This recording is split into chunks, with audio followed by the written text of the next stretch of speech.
You got now in the store, we got Dbacks.Academy going on. And Yes. when did you start, getting shout outs from the New York Post and, Sports Illustrated reaching out for interviews as far as that's concerned? And when did it really start getting the buzz around Dbacks.Academy? Well, being fired from my job. And like I said, At Paramus Catholic? At Paramus Okay. Catholic. And I say fired because I'm gonna be organic and honest. I was fired. I was let go because like I said, after we had after Obama's administration left, I felt like a lot of things changed with it was just so divided in the classrooms. And so I started African American Culture Club where I was just teaching different things. Oh, and it wasn't you didn't even tell me that. I know. Wow. Yeah, I had our cousin Keisha. Shout out to Coach Keisha. She has a platform as well. But I started African American Culture Club at that school, and the dynamic was just really kind of educating all. Mm-hmm. Right. It wasn't just one niche. Right, it wasn't just for the black students. You wanted to actually teach everybody else so that we can all be. And I saw a switch in how people viewed me. Yeah, so how the teachers started viewing me, and how the president started viewing me. It became cold walks in the hallway where they're not speaking to you. And that's when I was like, the love. At first it was all love, and now. And it's crazy. I've never spoke on this, so you guys are getting. Wow. You guys are the first people who have ever, even when I got interviewed in the paper, I always kept it chill with Paramus Catholic because, 48 powers of law, you never disrespect anybody, put you on or the master, outshine the master. But at the end of the day, there's other type of laws too. And I think it's the law of respect, and the dynamic of it is when they started doing the funny business. The energy was totally different. I had to keep it moving and understand what is your next goal? What is your next, And I saw the glass ceiling.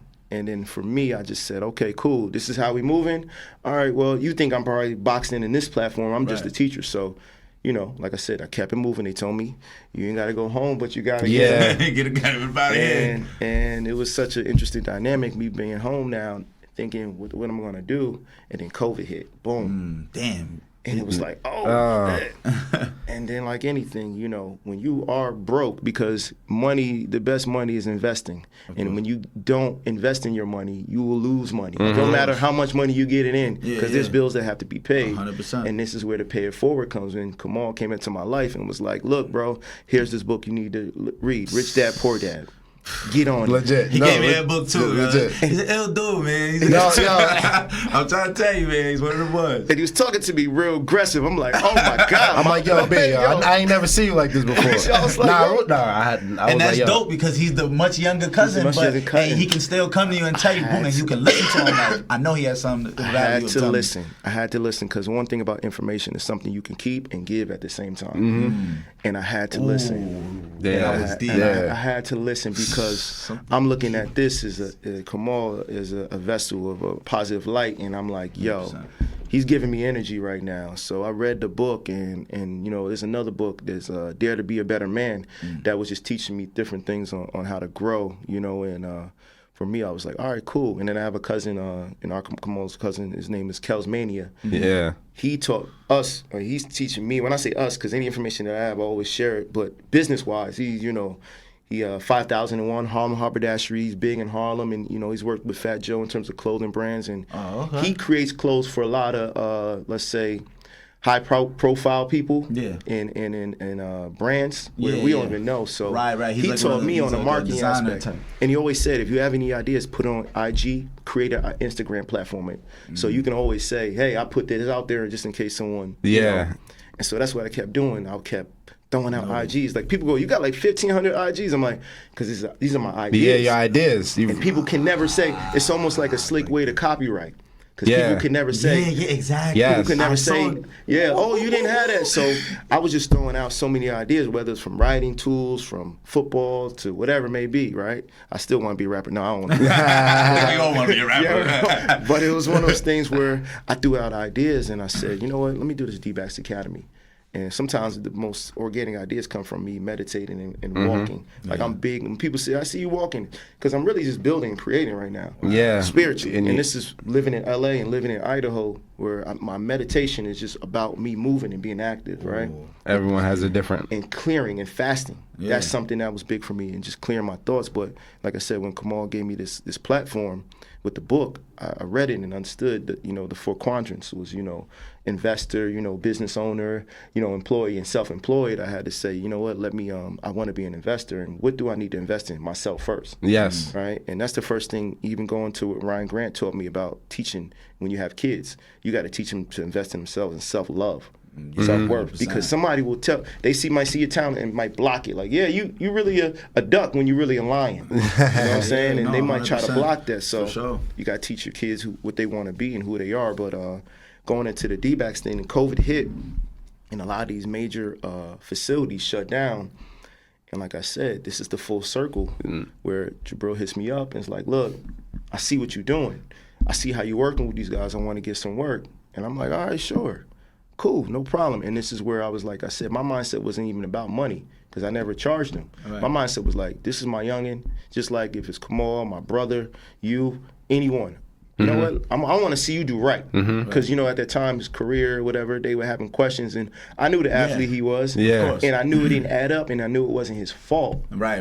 Because this is where a lot of times kids get used. They just say, play a million different positions, and you're not a master in one. Yeah. And he was one of those kids where he played so many different positions. He never got a chance to hone his skills and be a master of it. So my dynamic was, all right, cool, we're going to master this bad boy. And we got into the lab, and like anything, with great work, people are going to bring. The word of mouth is always your best, your best employee or employer or whatever the dynamic. Best marketing tool. So, and I told him it's no pretty shit. We gonna go in the grass. We gonna be in McKay Park. You're gonna see some old people booing you probably, or telling you get your shit together. You know what I'm saying? So my dynamic was we did this for 2 months straight, and it was no pretty stuff. We got it in. Like he used to be like, yo, we need to do a break real quick, because I'll be locked in. And even with Kamal, it's like, yo, I know you did a real estate. Come through. Yeah. Come through. Kamal came out and did the drill. Kamal still got it. I'm like, you looking like an athlete right now. So don't play with him. So, like anything, this is where I tell people, and this is where I had to listen. Throw your work out there so they can see it. And I threw my work out there, and someone hit me from Sports Illustrated. It was like, look, we ain't got too many stories right now because of COVID, but we see what you're doing. We love what you're doing. Wow. And let's interview. And I was just organic, and I just spoke my mind, and they were like kind of taken aback by like, okay, this guy's a thinker as well. Yeah. And it always amazes people when they realize that athletes are actually the intellectual. Yes. It's all of a sudden like a mind-blowing thing. They try to box you in, you know? And the way I describe certain things, the way I'm teaching it, I'm letting them know this is just more than just physical. This is something where it's spiritual. Right. This is something where you need to get up and get you going and get your mind right, and how to just be a professional. Like I said, back in the days with Bosco. And so, like I said, with that platform and open it up, Sports Illustrated came, the record, the post, and things. It was so crazy that I had people who were doubting me started saying, "Yeah, that's my cousin." Of course, once you get lit, everybody cousin. And for me, this is where me taking a step back. I'm a pretty private dude, where like I just rather just chill, and it taught me to be comfortable in my own skin. Like, be comfortable being that guy. Yeah, for sure. And if you're not that guy, get to being that guy. Yes. Don't be afraid of shining. Yeah. You know what I'm 100%. saying? And I think even in our culture, sometimes people go, "Oh, you changed," and you're like, "Nah, I'm just getting better." I'm supposed to be changing. I'm getting better. I'm getting better. So no stagnation around here. No, and then this is where I had to go. It put me in a position where I respected my younger brother so much because the success that he got so young, I wasn't understanding it because I was just like, bro, don't worry, don't listen to.